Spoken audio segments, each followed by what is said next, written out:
네, 여러분 안녕하세요. 뉴스입니다. 이재명의 민주당은 역시 달라도 다릅니다. 그동안 내부 갈라치기 세력으로 불렸었던 일명 똥파리 당원들을 서서히 정리하기 시작했습니다. 아주 잘하고 있는 처사죠. 자신들을 친문이라 일컬으며 그동안 이재명 대표를 음해하고 윤석열과 결을 같이하며 민주당 일에 시시콜콜 딴지를 거는 자들을 민주당원이라고 말할 수는 없지요. 의견이 다른 것과 적은 분명하게 구별을 해야 합니다. 문재인 대통령이 말씀하셨지요. 문재인 지지자가 곧 이재명 지지자라고. 이 소리인즉슨 친문이라고 한다면 친명도 같이 되어야 한다는 소리입니다. 그런데 친문이라고 말해놓고 이재명 후보의 낙선운동을 벌이면서 윤석열과 손을 잡은 자들을 어떻게 친문이라고 말할 수 있겠습니까? 그들은 친문이 아니라 친뮨이 정확한 워딩이죠. 그리고 명확한 해당 행위입니다. 민주당 경남도당 윤리심판원은 당헌 79조 및 당규 제7호 윤리심판원 규정의 14조 등에 의거하여 중앙당 권리당원 게시판에 쓴 글의 내용은 우리 당 대통령 후보의 낙선을 야기한 중대한 해당 행위로 판단하고 이런 당원을 최고 수위의 징계인 제명을 의결한다며 그 당원들에게 통지했다고 합니다. 경남도당에서만 5명 정도에게 징계를 했고 전국 따지로 따지면 훨씬 더 많은 해당 행위자들이 징계를 받았을 것으로 예상이 됩니다. 징계를 받은 당사자들은 민주당이 게시판을 뒤져 문파들을 다 쫓아내나 보다 부지런도 해라고 비꼬기도 했다고 합니다. 억울함을 호소하거나 열내는 것이 아니라 비꼬는 걸 보니 해당 행위자 맞기는 맞나 봅니다.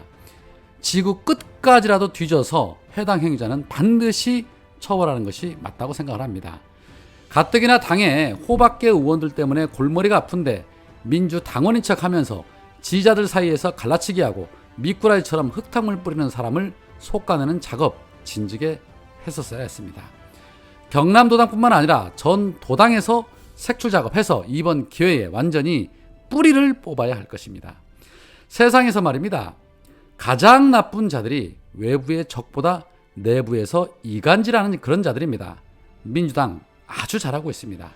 그리고 민주진보 유튜버라고 해서 다 같은 민주진보 유튜버들 아닙니다. 굳이 언급하지 않아도 아시는 분들은 다 아실 겁니다. 현명하신 우리 시민분들께서 잘 판단을 하셔서 스스로 자멸할 수 있도록 해 주셨으면 좋겠다는 생각입니다. 이재명 찍느니 윤석열 찍겠다는 쉐리들이 민주당원이라는 게 이거 말이나 됩니까? 그리고 친문파리 하는데 그들은 친문이 아니라 친낙이라고 부르는 것이 더 정확한 표현일 것입니다. 자, 한편 윤석열이 국민 세금으로 아주 제대로 돈잔치를 하고 있습니다. 용산으로 집무실로 이전하는데 800억 원 정도의 세금을 지출하더니 관저 리모델링 하는데도 수십억 원을 쓰고 이제는 외국 정상이나 국빈들이 왔을 때 만찬 장소로 쓰거나 외교 행사를 하기 위해서 쓰이던 청와대 영빈관 같은 것을 새로 짓기 위해서 800억 원을 들여서 영빈관을 짓겠다며 내년도 예산을 책정했다고 합니다. 사업 기간은 2년에 예산은 무려 878억 원이라고 합니다. 여기 안 나올래야 안 나올 수가 없습니다. 부자 감세 다 해주고 서민과 복지정책 예산은 다 삭감하면서 수백억 원을 들여 영빈관을 또 짓는다니 이거 미치지 않고서야 지금 이 시국에 이게 말이나 되는 일입니까? 신축 장소 아직 정해지지 않았지만 대통령 집무실 인근이라고 합니다. 긴축 정책 한다면서 국민들에게 허리띠 졸라매라고 디랄 발광을 해놓고 국민 세금으로 지는 돈잔치하고 자빠졌습니다. 이러니 국민들이 열불이 안 날 수가 없는 것이죠. 이쯤 되면 탄핵 얘기 안 나올 수가 없는 것입니다. 참는데도 한계가 있지요. 국민들은 고물가, 고금리, 고환율 등으로 고통을 받고 있는데 배우자랑 대통령 놀이도 한두 번이지 이렇듯 세금 물 쓰듯이 막 쓰는 꼴 더는 두고 볼 수 없습니다. 민주당은 분명하게 이 예산만큼은 절대 통과시켜서는 안 될 것입니다. 문재인 정부의 태양광 정책에 대해서 철저하게 수사해야 한다며 검찰의 수사 가이드라인까지 만들어주며 전 정부의 정책을 마치 비리 덩어리인 것처럼 선동을 하고 정작 본인은 국민 세금으로 돈질하고 있는 꼴 지켜보고만 있을 수는 없습니다. 누구의 사주로인지는 몰라도 그 사주로 인해 멀쩡한 청와대 놔두고 돈잔치 하는 것도 국민들이 천벌나는데 거기에 영빈관을 새로 짓는데 878억 원이라니, 그 돈이면 재난당한 시민들, 어려운 서민들 충분히 도울 수 있는 돈입니다. 이러니 나라 말아먹는다는 소리가 여기저기서 들리고 이러다가 나라 망한다는 소리가 쏟아지는 것입니다. 민주당에서 거부하면 어차피 되지도 않을 일이지만 이런 생각을 한다는 것 자체가 이미 이 정부는 글러먹었다라는 생각이 듭니다. 그런데 그 이유가 더 가관입니다. 대통령실은 청와대를 국민에게 돌려드리고 용산 대통령실로 이전한 뒤 내외빈 행사를 국방 컨벤션 센터 등에서 열었으나 국격에 맞지 않는다는 평가가 적지 않았다라고 그 이유를 밝혔습니다. 쉽게 말해 국격에 맞지 않는다는 것입니다. 국격하니 생각이 납니다. 윤석열과 김건희가 지금 국격에 맞는 인품이나 품격이 있다고 생각하십니까? 국격을 말하기 부끄럽지 않습니까?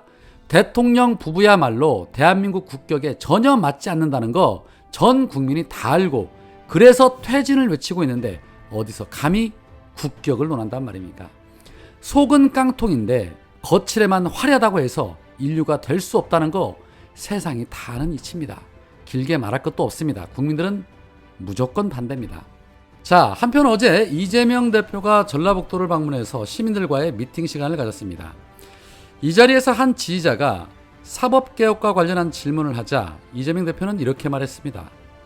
아무리 좋은 시스템도 운영을 엉망으로 하면 순식간에 무너지고 시스템이 엉망이라도 운영자가 훌륭하면 문제가 안 된다. 선거가 중요하다.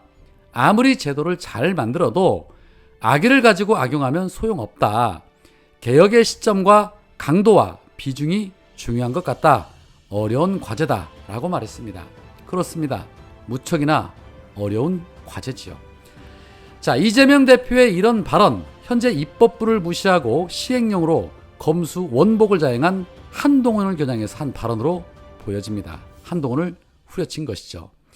이재명 대표의 말 당연히 맞습니다. 일단은 제대로 된 운영자가 필요한 것이 첫 번째입니다.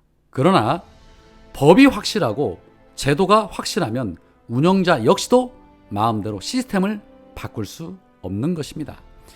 민주당에서 박병석이, 박홍근이 저들과 협치하면서 등이라는 조항만 만들지 않았어도 민주당 의원들이 같이 동조만 안 했어도 한동훈이 시행령으로 장난치지 못했을 것입니다. 국회가 이처럼 무시당하지 않았을 것입니다. 사법개혁, 언론개혁, 검찰개혁이 쉽지 않다는 거 누구나 다 아는 사실이지만 그렇다고 사람 탓만 하고 있을 수는 없는 노릇이기에 국민들은 계속해서 개혁을 외치는 것입니다. 개혁의 시점이 언제냐? 바로 지금이 적기입니다. 내년 되면 또 총선 신경 쓰느라 이러쿵저러쿵 역풍운운하는 소리들이 터져 나올 것입니다. 윤석열과 한동훈이 검찰을 이용해 칼을 휘두를 때 가장 좋은 적기라고 생각됩니다. 현명한 판단이 국가의 미래를 좌우할 수 있습니다. 이재명 대표 그리고 민주당 잘할 거라 저는 믿습니다. 오늘은 여기까지입니다. 고맙습니다.